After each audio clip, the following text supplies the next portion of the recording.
الحمد لله وكفى وسلام على عباده الذين اصطفى أما بعد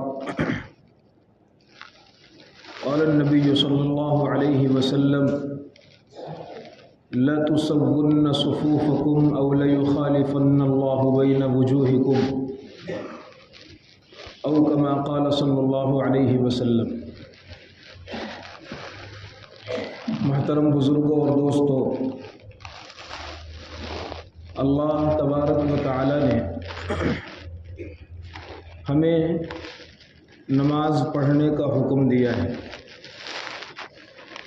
اور اس کے لیے قرآن پاک میں جو لفظ استعمال کیا گیا ہے وہ ہے اقیموا الصلاۃ، نماز کو قائم کرو۔ اس کا ترجمہ کر دیا جاتا ہے نماز کو قائم کرو۔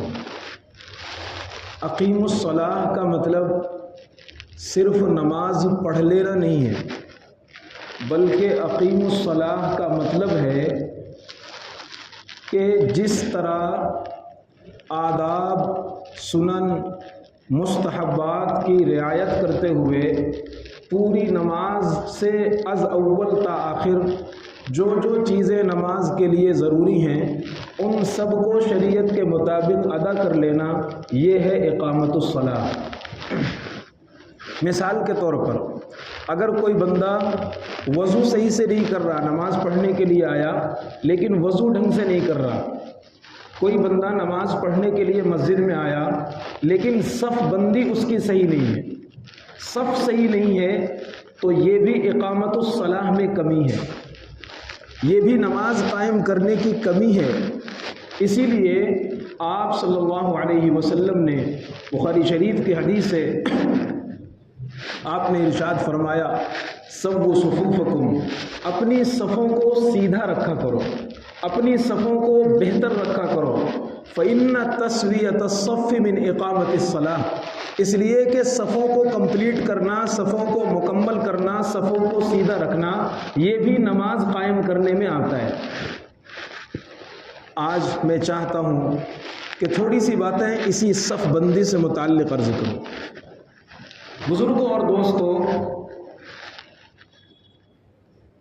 اسلام نے ہمیں ہر چیز میں سلیقہ مندی سکھائی ہے، اور کسی کام کو کرنا اور احسن طریقے پر کرنا، اچھے طریقے پر کرنا، یہ بھی اسلام نے سکھایا ہے۔ کیسے بھی کر لیا، جیسے چاہا کر لیا، یہ اسلام کی نظر میں پسندیدہ عمل نہیں ہے۔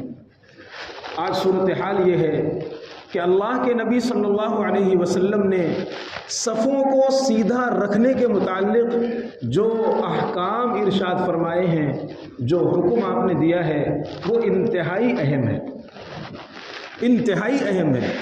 شروع میں اللہ کے نبی صلی اللہ علیہ وسلم تلوار، نیزہ، کمان، اس طرح کی کوئی چیز لیتے اور ایک صف سے دوسری صف میں ٹہلا کرتے تھے، اور آگے پیچھے اگر کوئی بندہ ہوتا تو کسی کو کہتے تقدم یا فلاں، تاخر یا فلاں، فلاں تھوڑا سا آگے آؤ، فلاں تھوڑا سا پیچھے جاؤ، اور جب صف مکمل سیدھی ہو جاتی تھی تب آپ نماز شروع کرتے تھے۔ صحابہ کرام فرماتے ہیں ایک زمانے تک یہ معمول رہا، فلما رأى قد عقلنا، جب آپ کو یہ محسوس ہونے لگا کہ ہم اب صفوں کے معاملے میں سمجھدار ہو گئے ہیں اور ہم صفیں خود سے سیدھا کر لیتے ہیں، تو آپ نماز پڑھا دیا کرتے تھے۔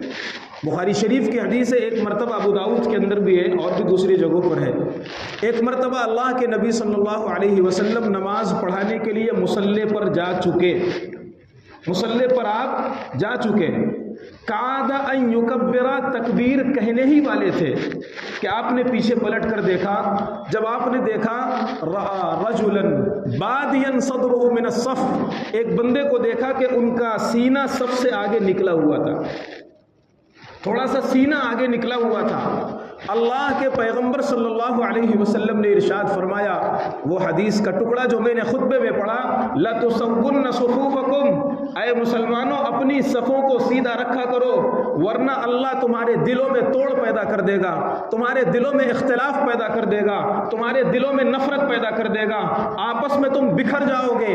تمہاری صفیں اگر ملی ہوئی ہوں گی تو تمہارے دل بھی ملے ہوئے ہوں گے، تمہاری صفوں میں دراڑ ہوگا، تمہاری صفوں میں دوریاں ہوں گی، تمہاری صفوں میں آگے پیچھے کا ماحول ہوگا، تو پھر یاد رکھنا تمہارے دل بھی آپس میں مل نہیں سکتے۔ یہ اللہ کے پیغمبر صلی اللہ علیہ وسلم نے ایک بندے کا سب سے آگے نکلا ہوا سینہ دیکھ کر ارشاد فرمایا تھا۔ پوری صف صحیح تھی، صف میں ہر بندہ صحیح تھا، ایک بندے کا سینہ آگے نکلا ہوا تھا، ایک بندہ تھوڑا سے صف میں صحیح کھڑا ہوا نہیں تھا۔ آپ صلی اللہ علیہ وسلم کا یہ ارشاد صحیح حدیثوں میں موجود ہے۔ آپ نے فرمایا اگر اس طرح صفوں میں اختلاف ہوگا تو تمہارے دل آپس میں مل نہیں سکتے۔ آج صورتحال یہ ہے کہ ہماری صفوں کے اندر بھی صف بندی میں بہت سی کمیاں پائی جاتی ہیں۔ حکم ہے سووا صفوفکم، اپنی صفوں کو برابر کیا کرو۔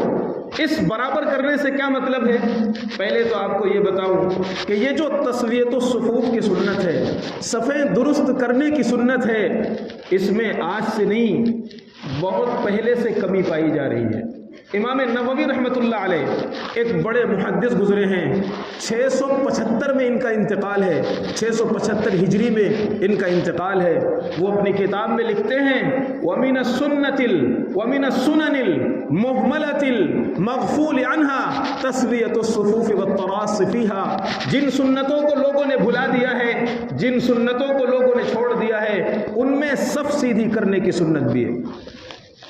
اور آگے چلیے، ایک مرتبہ یہ بھی بخاری شریف کی حدیث ہے، حضرت انس رضی اللہ تعالی عنہ ایک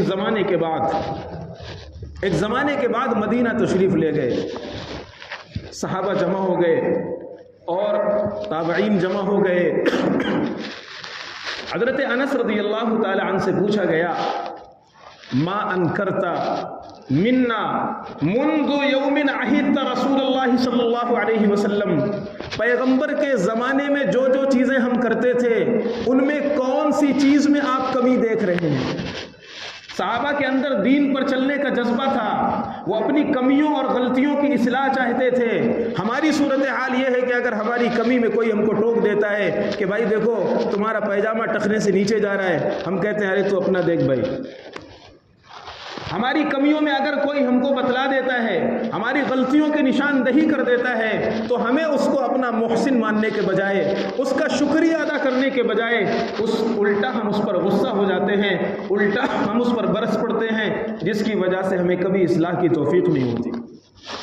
حضرت انس رضی اللہ تعالی عنہ کے شاگرد اور ان سے ملنے جلنے والے صحابہ کرام جمع ہو گئے اور فرمایا نبی کے زمانے سے آج تم ہمیں دیکھ رہے ہو کون سی چیز بدلی ہوئی ہے؟ حضرت انس رضی اللہ تعالی عنہ نے ارشاد فرمایا انکم لا تقیمون الصفوف، تمہاری صف بندی کے اندر کمی آ گئی ہے۔ اس زمانے میں تمہاری صف بندی کے اندر کمی آ گئی ہے۔ صف بندی میں کمی کیا چیز ہے؟ تسویۃ الصفوف، صفیں سیدھی کرنے میں دو چیزیں آتی ہیں۔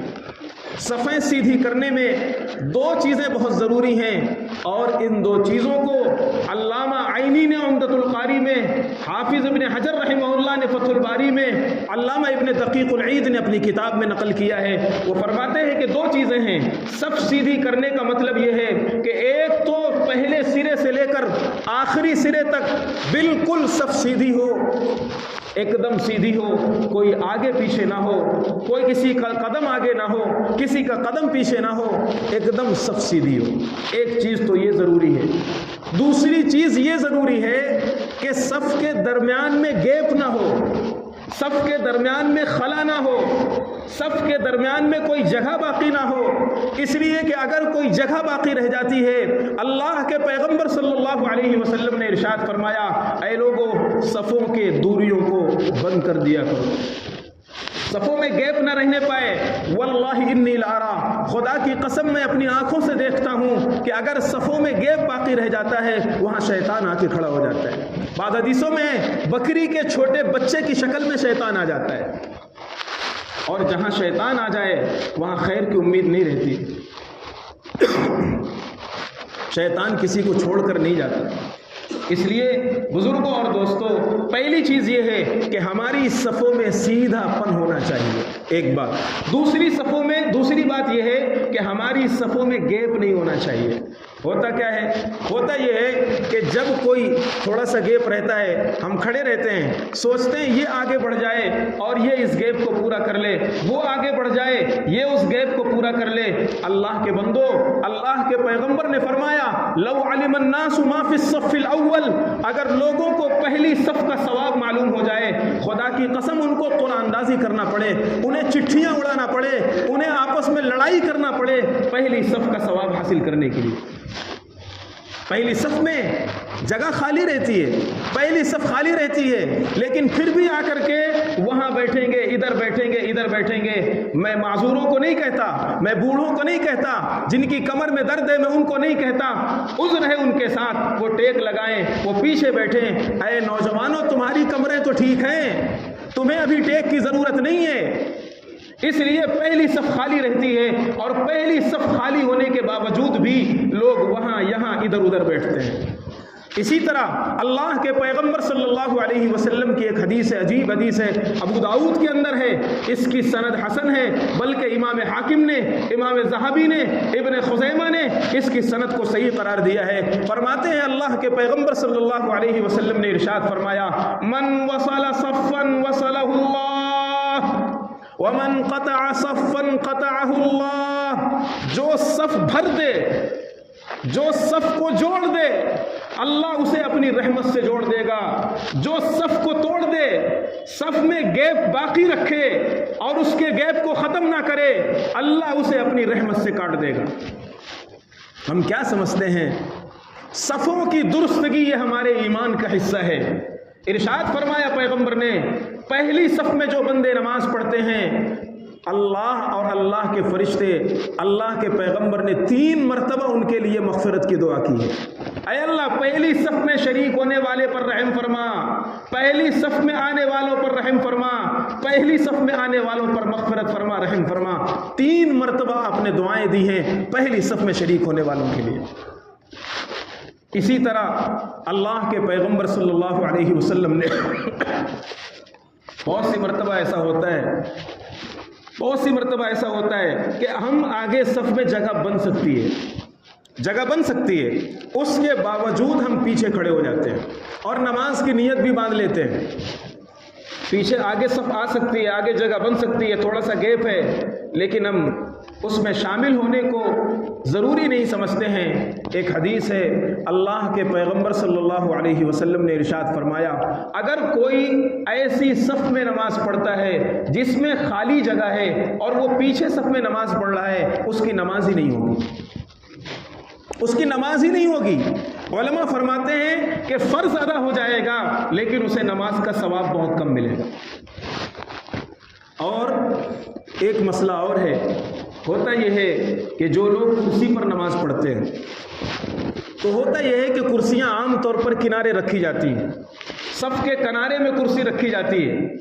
اب نماز کھڑی ہوئی اور ابھی صف کمپلیٹ نہیں ہوئی، ابھی صف یہاں آدھے تک پہنچی ہے، لیکن جو بندہ کرسی پر وہاں نماز پڑھ رہا ہے وہ وہیں اپنی جگہ پر نیت باندھ لیتا ہے اور وہ بندہ وہیں نماز شروع کر دیتا ہے، جبکہ ابھی صف میں وہ بھرپائی نہیں ہوئی ہے اور صف مکمل نہیں ہوئی ہے. یہ بھی صف کو خلا رکھنے کا حکم ہے. ایسے موقع پر حکم یہ ہے کہ اگر کوئی کرسی پر نماز پڑھ رہا ہے، نماز شروع ہو گئی ہے، تو جہاں تک صف پہنچتی ہے وہیں پر وہ بندہ کرسی رکھ کے نماز پڑھنا شروع کر دے. یہ مسئلہ نہیں ہے کہ کرسیاں بالکل کنارے پر ہی رکھی جائیں گی، اگر بیچ میں کرسی رکھ کر نماز پڑھ لی گئی تو نماز نہیں ہوگی، ایسا مسئلہ نہیں ہے. صف پوری کرنا اور صف کو مکمل کرنا ضروری ہے. اگر وہاں تک صف پہنچ جاتی ہے کوئی بات نہیں، کنارے پر ہی رکھی جائے، لیکن اگر وہاں تک صف نہیں پہنچتی ہے تو پھر اپنی کرسی اٹھا کر کے جہاں تک صف پہنچتی ہے وہاں رکھو، نماز شروع کرو. نماز کے درمیان شروع ہونے کے موقع پر صفوں میں گیپ نہیں ہونا چاہیے. اس لیے اور اسی طرح بلکہ آپ کو میں بتاؤں صفوں کا مسئلہ کتنا اہم ہے.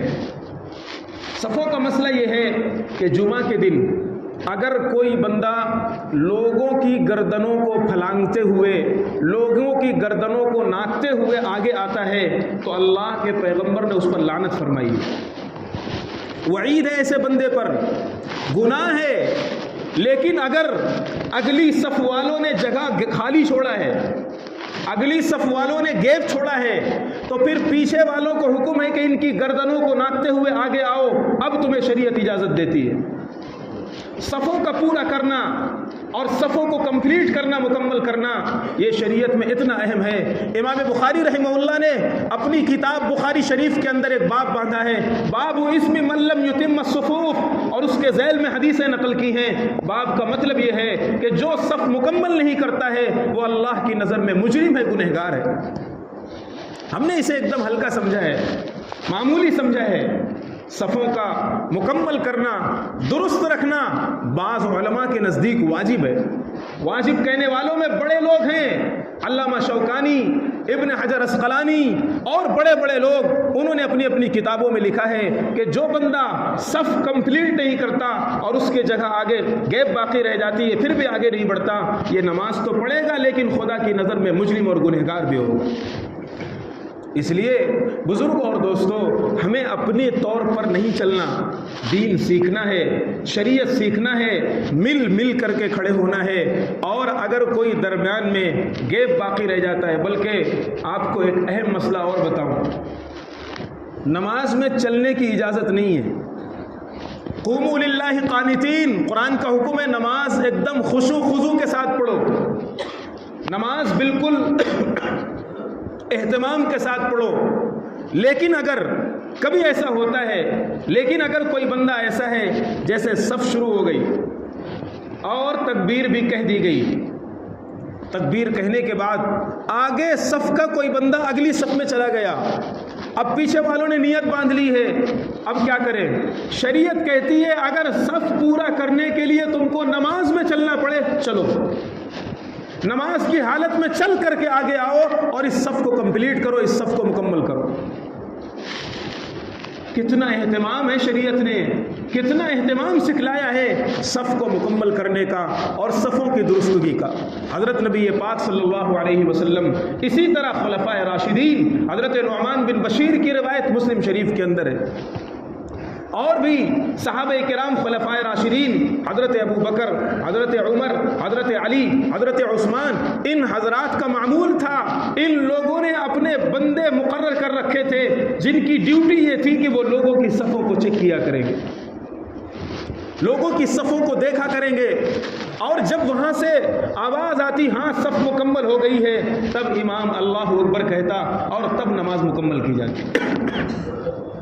اس لیے بزرگوں اور دوستوں، ہمیں یہ دیکھنا ہے، علماء نے لکھا ہے، حضرت گنگوہی رحمۃ اللہ علیہ نے اپنے فتاویٰ کے اندر لکھا ہے کہ اگر صفوں کے درمیان خلا رہ جاتا ہے تو یہ مکروہ تحریمی ہے، یہ مکروہ تحریمی ہے، اور مکروہ تحریمی کا مطلب ہے حرام کے قریب ہے، حرام کے قریب ہے۔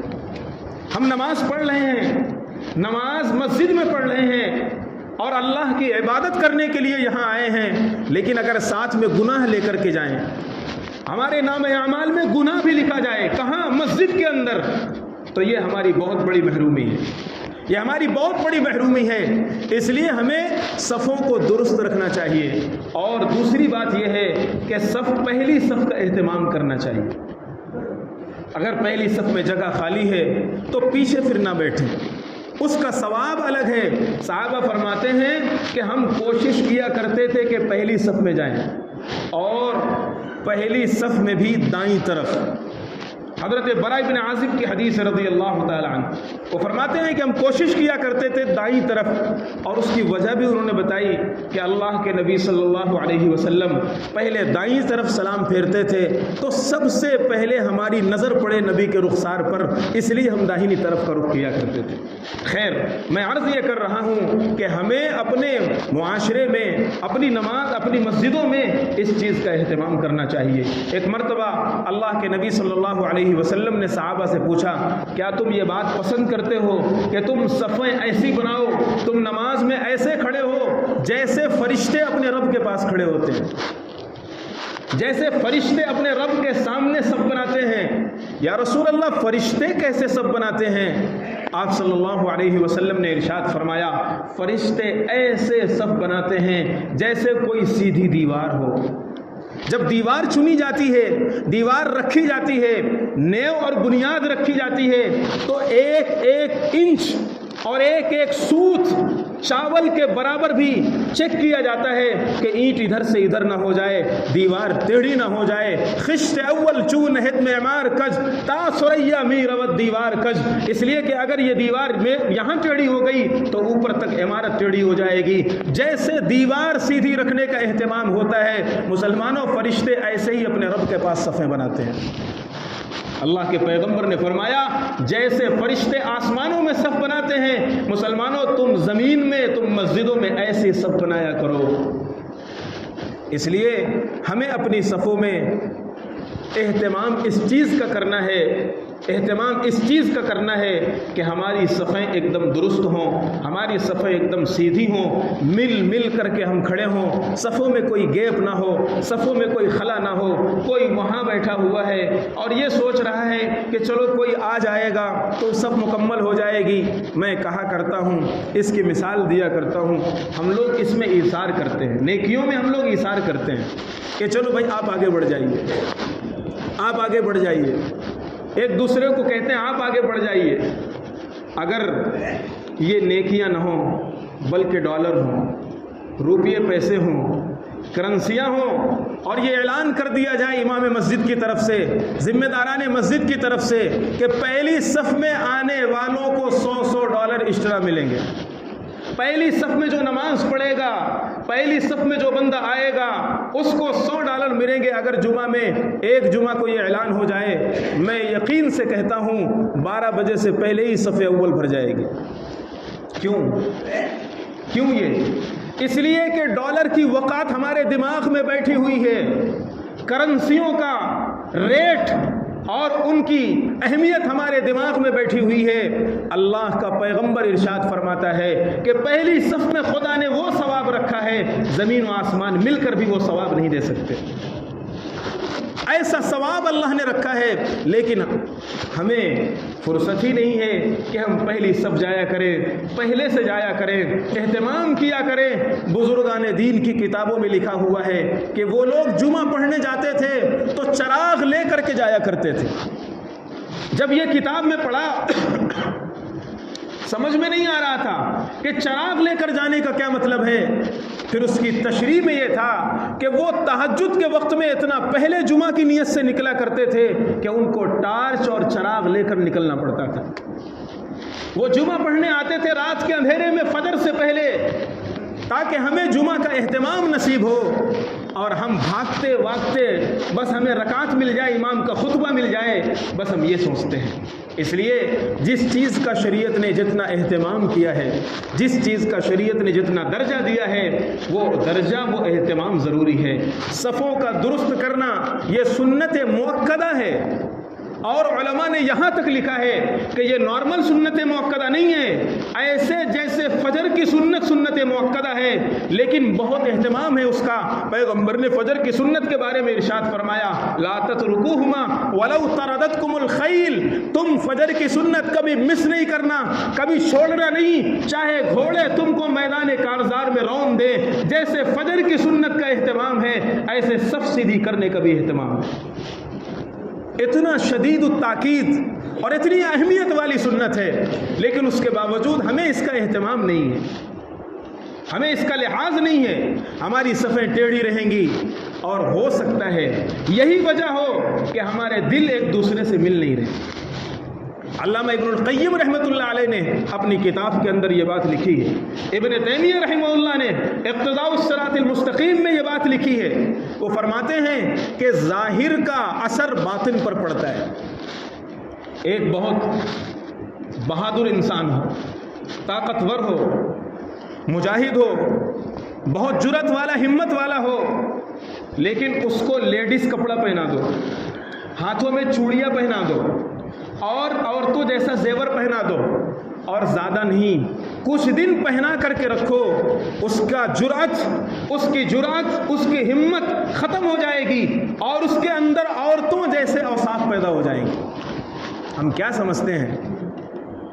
ظاہری لباس کا، ظاہری اعمال کا، ظاہری حرکتوں کا اثر دل پر پڑتا ہے، باطن پر پڑتا ہے۔ ارے بھائی، کپڑا اگر میلا ہوتا ہے دل ہمارا بجھا بجھا رہتا ہے۔ جس دن ہم فریش ہو کر کے، نہا کر کے اچھا کپڑا پہنتے ہیں، ہماری طبیعت بھی فریش رہتی ہے۔ ظاہری اعمال کا اثر دل پر پڑتا ہے، باطن پر پڑتا ہے۔ جب ہماری صفوں میں بگاڑ ہوگا، ہماری صفیں ترچھی ہوں گی، ہماری صفیں آگے پیچھے ہوں گی، خود پیغمبر نے ارشاد فرمایا تمہارے دل مل ہی نہیں سکتے۔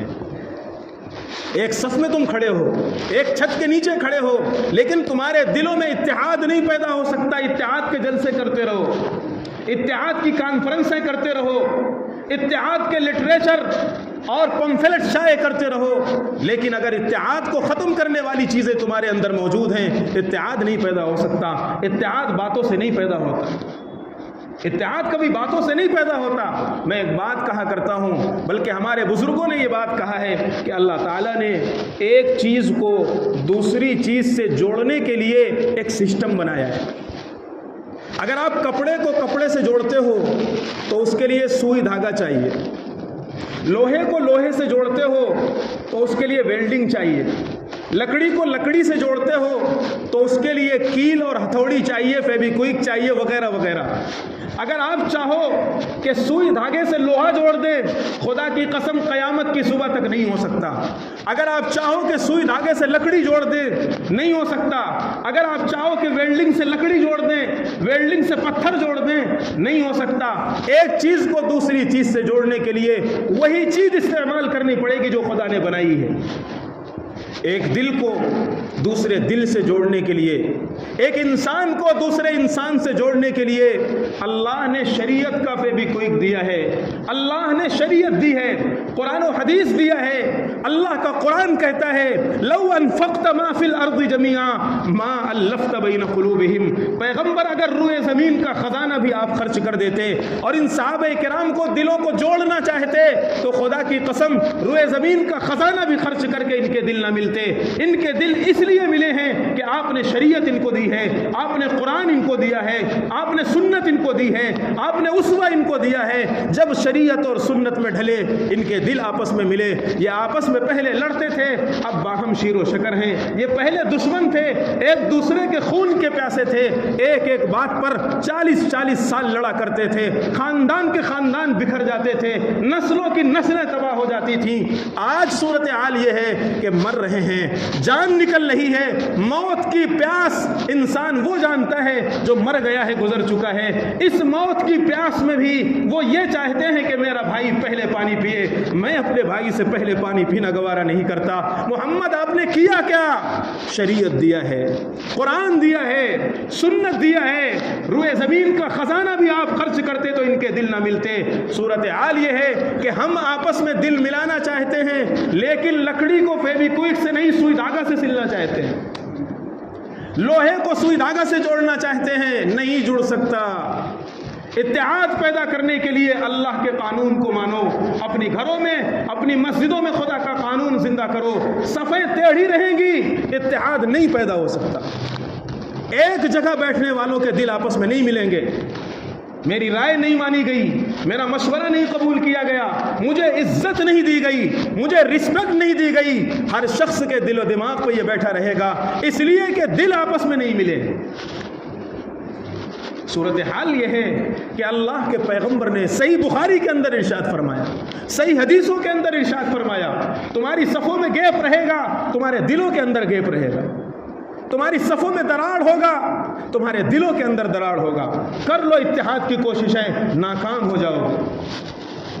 اس لیے شریعت نے ایک اصول دیا ہے، سسٹم دیا ہے، نظام زندگی دیا ہے، طریقہ دیا ہے جینے کا۔ صفوں کو درست رکھو، اس لیے کہ صفوں کو درست رکھنا، علامہ نووی رحمہ اللہ نے حدیث کی تشریح میں فرمایا، اللہ کے پیغمبر نے ارشاد فرمایا فَإِنَّ تَسْوِيَةَ الصَّفِّ مِن تَمَامِ الصَّلَاةِ فَإِنَّ تَسْوِيَةَ الصَّفِّ مِن تَمَامِ الصَّلَاةِ وَفِي رِوَایَةٍ فَإِنَّ تَسْوِيَةَ الصَّفِّ مِنْ إِقَامَةِ الصَّلَاةِ۔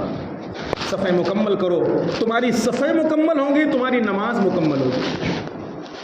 تمہاری صف مکمل ہوگی، تمہاری نماز مکمل. کیا مطلب؟ یعنی اگر خدا نہ خواستہ تمہاری نماز میں کوئی کمی ہوگی، اللہ ان صفوں کے مکمل ہونے کی برکت سے تمہاری نماز مکمل کر دے گا، وہ کمیاں دور کر دے گا.